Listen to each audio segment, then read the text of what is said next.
তো আজকে আমরা এসেছি আসলাম চিকেন দিল্লিতে। দেখতেই পাচ্ছেন গাইস কতটা ডেলিশিয়াস লাগছে দেখতে। আসলাম বাটার চিকেন আগেই একটা মুখে চালান করে দিলাম চিকেনের পিস নিয়ে। ভাই কি খেতে লাগলো বস, মজা এসে গেল খেয়ে।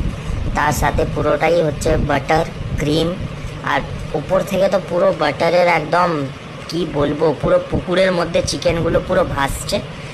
তার সাথে নরম তুলতুলে একদম চিকেন শিক কাবাব এই যে ভাঙলাম।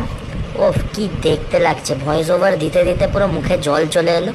আর যা খেতে ছিল ভাই, কোনো কথা হবে না বস। এমনি শিক কাবাব আমি এর আগে কোনো দিন খাইনি, পুরো জুসি টেন্ডার, মজা এসে গেল খেয়ে।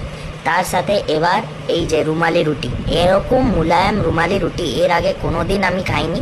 বিয়ের বাড়িতে এক দুবার পাওয়া গেছে, বাট নর্মাল রেস্টুরেন্টে এতটা পাওয়া যায় না।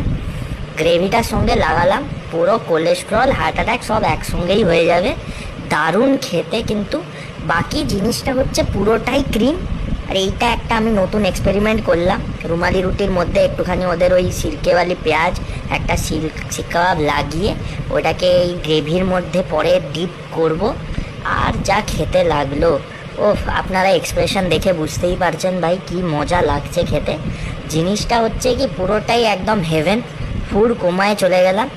বাকি তো বিল দেখে আরোই বেশি হার্ট অ্যাটাক চলে এলো, এবার পুরো সত্যিকারেরই হার্ট অ্যাটাক লাগলো। যা হয়ে গেছে হয়ে গেছে, চলো এবার আমাদের খাওয়া যা। মুড়ি খেয়েই খুশি হয়ে যায়, আর তাছাড়া আর কোনো উপায় নেই, যা হবে হবে।